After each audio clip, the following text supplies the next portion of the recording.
Namaku Deana. Teman-teman kampusku biasa memanggilku dengan sebutan Ana. Aku adalah mahasiswi rantau di salah satu kampus swasta di Bandung.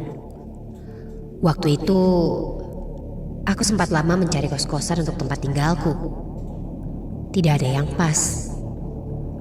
Ada yang harganya terlalu mahal, ada juga yang jaraknya terlalu jauh dari kampusku.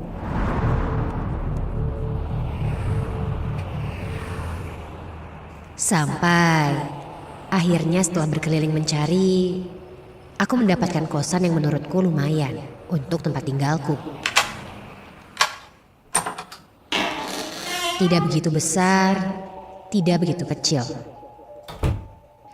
Kamar mandinya berada di luar. Fasilitasnya pun tidak terlalu mewah. Namun, setelah kuperiksa, sepertinya tempat ini cukup nyaman. Ditambah lagi dekat dengan kampusku. Jadi, aku tidak perlu khawatir untuk masalah kendaraan. Seperti anak kos pada umumnya, aku pun mulai mendekorasi kamarku. Seperti apa yang aku inginkan. Kunyalakan musik lumayan keras di dalam kamarku.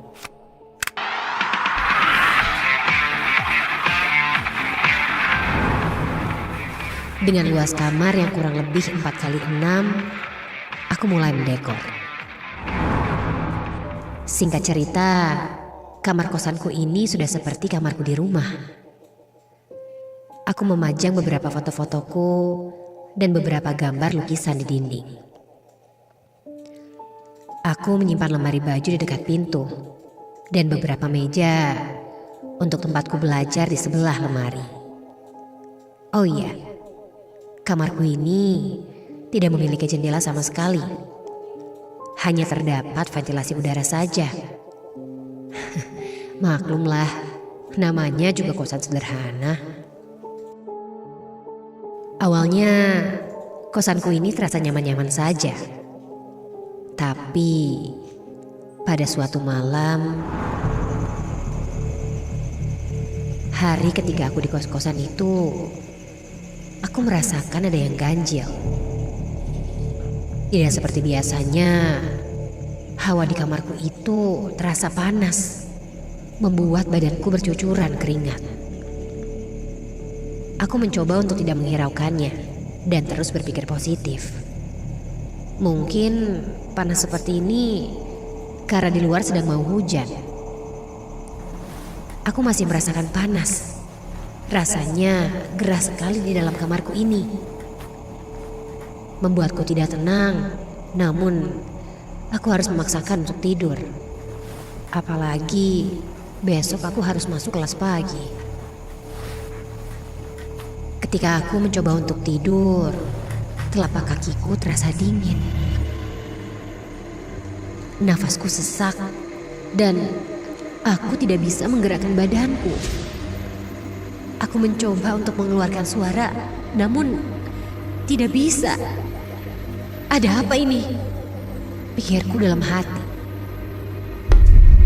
Aku mendengar ada suara langkah seseorang di atas kamar kosanku. Dan ada suara seperti benda jatuh dengan keras di atas sana. Aku berpikir, mungkin ada orang jahat yang mencoba masuk. Tapi aku tetap tidak bisa bergerak.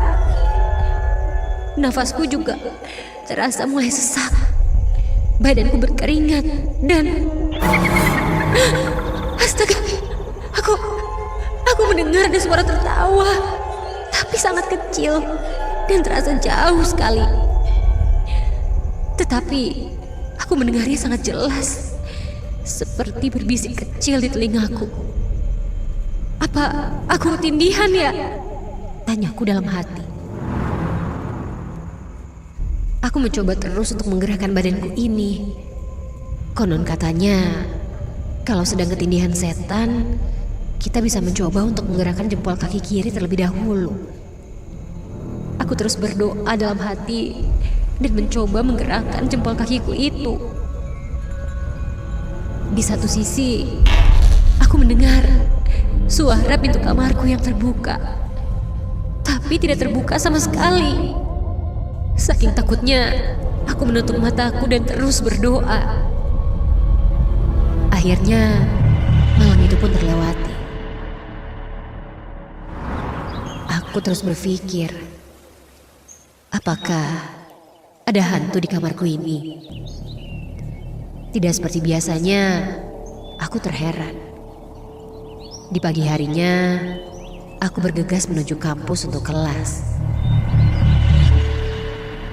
Aku bercerita ke teman kampusku tentang apa yang aku alami semalam di kosan. Teman-temanku di kampus ada yang menanggapi secara serius, tapi ada juga yang menanggapinya hanya sekedar bercanda. Atau mereka bilang aku kecapean dan itu hanya halusinasiku saja. Singkat cerita, aku kembali pulang ke kosanku. Sambil beristirahat, aku pun mencoba memutar musik di handphoneku cukup kencang supaya tidak terlalu sepi suasana di kamarku ini.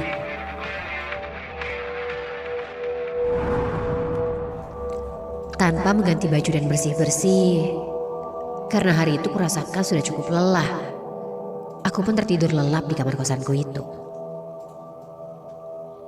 Hingga tak terasa, ternyata sudah maghrib dan aku ketiduran. Sampai aku pun tersadar, musik yang kuputar tadi mati. Aku sempat bertanya dalam hati, siapa yang matiin musiknya? Harusnya sih keputar terus lagunya. Baterai handphoneku juga masih banyak. Aneh. Karena sudah maghrib, aku pun bergegas menuju kamar mandi untuk bersih-bersih. Setelah itu langsung mencari makan dan kembali lagi ke kosan. Cuaca di luar sangat dingin, tidak seperti malam sebelumnya. Aku merasa kalau hal-hal aneh seperti semalam tidak akan terjadi lagi. Waktu pun berlalu. Kulihat jam sudah menunjukkan hampir pukul 10 malam. Kondisi lampu di kamarku pun sudah gelap. Tetapi mataku masih terjaga. Mungkin efek tadi ketiduran. Jadi susah lagi untuk tidur. Aku mencoba menghabiskan waktu dengan bermain HP. Hingga ketika aku sedang asik membuka handphoneku, tiba-tiba, hah? Siapa yang datang malam-malam begini? Aku pun langsung menuju pintu kamar. Tidak lupa untuk menyalakan lampu terlebih dahulu dan membuka pintu kamarku pelan-pelan. Ketika aku buka pintu, hah? Kok gak ada siapa-siapa di luar? Mungkin hanya perasaanku saja kali ya tadi. Aku bergegas mematikan lampu dan menuju tempat tidurku kembali.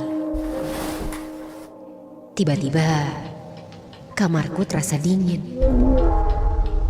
Telapak kakiku merasakan hawa yang tidak seperti biasanya. Aku berpikir aneh-aneh, tidak tenang, dan aku menoleh ke pintu kamarku. Dan ternyata aku lupa kalau aku belum menutup pintu kamarku dengan rapat. Ketika aku beranjak dari tempat tidurku, tiba-tiba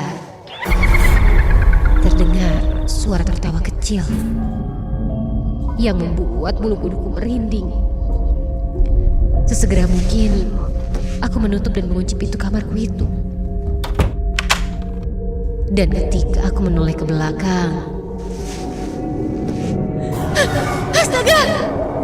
Terlihat sosok bayangan gelap rambut panjang sedang duduk di meja dekat lemari. Sontak aku kaget dan kakiku pun mulai gemetar. Sosok itu terlihat sangat jelas dan sangat dekat. Berjarak 2 meter di depanku dari arah pintu. Aku langsung menyalakan lampu. Dan sosok itu pun hilang.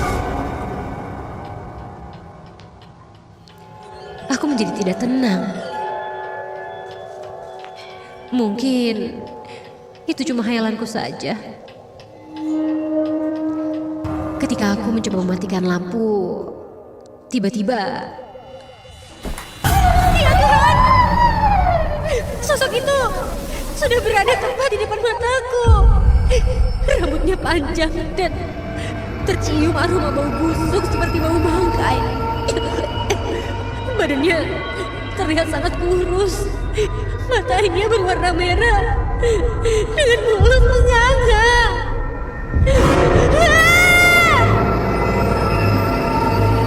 Aku pun hanya bisa terdiam mematung. Perlahan kulihat tangannya seakan-akan mau mencekikku. Aku tak kuasa menahan diriku. Badanku gemetar dan akhirnya aku jatuh pingsan.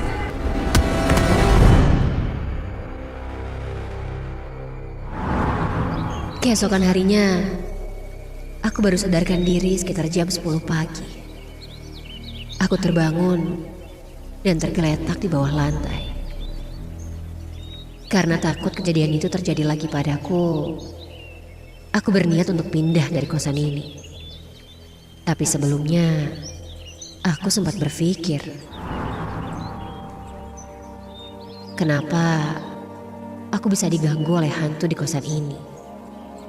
Banyak yang bilang itu karena ulahku sendiri. Mungkin aku sudah berbuat seenaknya dan tidak meminta izin terlebih dahulu. Membuat penunggu di tempat ini merasa terganggu karena sering berisik. Dan demi kebaikan kedepannya, aku memilih untuk mencari kosan baru saat itu juga. Karena menurutku, sosok itu tidak suka dengan keberadaanku di tempat itu.